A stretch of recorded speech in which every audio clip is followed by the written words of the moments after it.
Top quality और consistent performance के लिए सिर्फ सिल्वर पंप नाम याद रखना।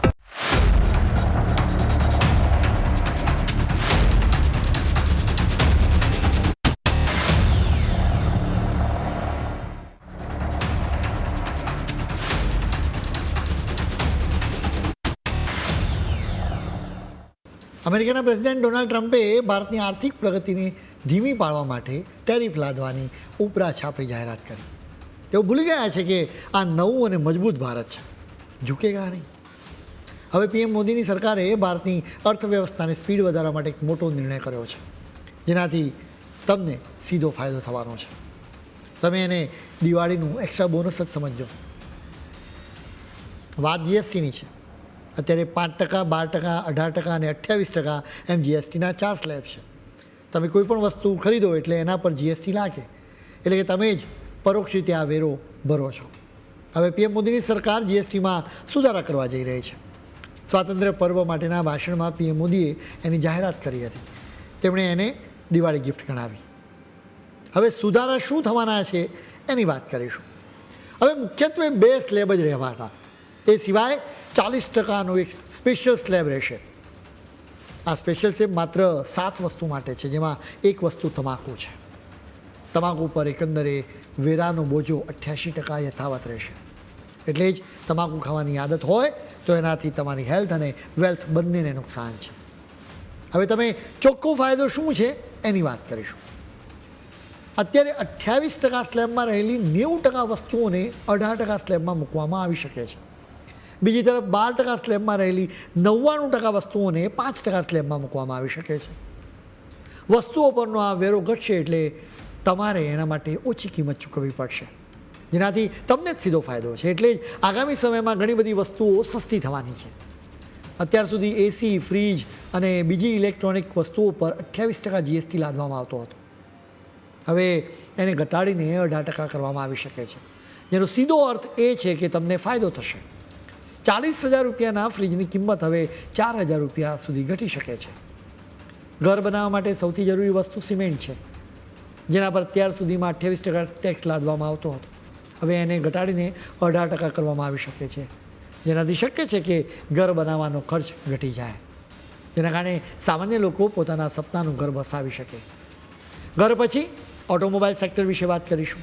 કાર્સ, પેસેન્જર વ્હીકલ્સ અને 2 વ્હીલર્સ પર જીએસટી 28%થી ઘટાડીને 18% કરવાનો પ્રસ્તાવ તૈયાર કરવામાં આવ્યો છે.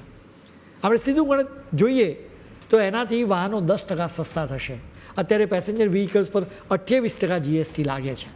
એના સિવાય એન્જિનની ક્ષમતા, ગાડીની લંબાઈ અને બોડી ટાઈપના આધારે 1%થી લઈને 22% સુધી સેસ લગાવવામાં આવે છે.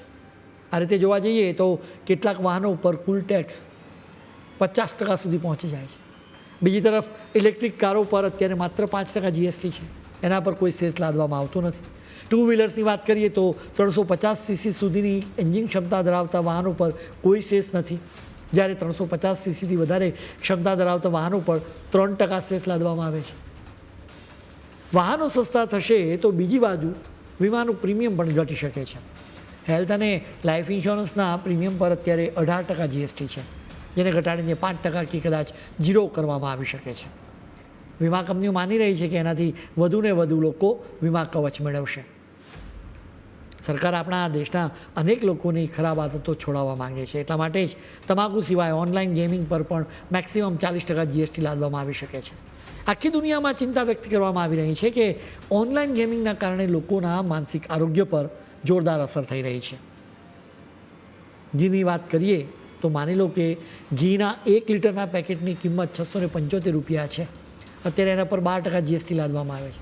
હવે એને 5% જીએસટી સ્લેબમાં શિફ્ટ કરવામાં આવશે તો 7%નો ફાયદો થશે. એટલે 1 લીટરનું પેકેટ લગભગ 48 રૂપિયા જેટલું સસ્તું થશે. આ રીતે જીવન જરૂરિયાતની લગભગ 99% વસ્તુઓ સસ્તી થવાની છે. જીએસટીના દરોમાં ઘટાડો એ મોંઘવારી પર આ સર્જિકલ સ્ટ્રાઇક જ પુરવાર થશે. તમારા ગજવામાં વધારે રૂપિયા રહેશે, જેની સાથે જ ભારતનું અર્થતંત્ર પણ વધારે મજબૂત થશે. એટલે ટ્રમ્પના ટેરિફ જેવા બહારના પરિબળોની અસર નાબૂદ કરી શકાશે. હવે જતાં જતાં અમારે એક વાત કહેવી છે. આખી દુનિયાને સદીઓથી સંસ્કૃત પ્રત્યે અનેરું આકર્ષણ રહ્યું છે. સંસ્કૃતના શ્લોકોમાં જ્ઞાનનો ખજાનો તો રહેલો જ છે, પરંતુ આ શ્લોકોના જાપથી અનેક લાભ થાય છે. એટલે કે સંસ્કૃતના શ્લોકોથી આધ્યાત્મિક અને ભૌતિક બંને ક્ષેત્રોમાં વિકાસ થાય છે. આખી દુનિયાના સ્કોલર્સ સંસ્કૃતના શ્લોકોના જાપમાં રહેલી શક્તિ વિશે કહેતા રહ્યા છે. જેમ કે એનાથી આપણા દિમાગની સાઇઝ વધી શકે છે, સમસ્યાઓનો ઉકેલ લાવવાની ક્ષમતા વધે છે, એ સિવાય સમજવા અને વિચારવાની ક્ષમતા પણ વધે છે, મન એકાગ્ર થાય છે. ન્યુરોસાયન્ટિસ્ટ જેમ્સ હેથ્રેઝેલના સંશોધનમાં આવું જ તારણ સામે આવ્યું છે. એઇમ્સે ગાયત્રી મંત્ર પર કરેલા સંશોધનમાં તો આશ્ચર્યજનક પરિણામ આવ્યું છે, જેમાં બહાર આવ્યું છે કે દિમાગની બંને સાઈડ ગ્રે મેટરમાં 10% વધારો થયો છે. ગ્રે મેટર તમને વિચાર કરવામાં અને ભાવનાઓને સમજવામાં મહત્ત્વની ભૂમિકા ભજવે છે. સંસ્કૃતમાં ખરેખર જ્ઞાનનો ખજાનો રહેલો છે. આવા સંશોધનોથી વધુ એક વખત પુરવાર થાય છે કે આપણા ધર્મમાં જ્ઞાન અને વિજ્ઞાનનો સંગમ છે.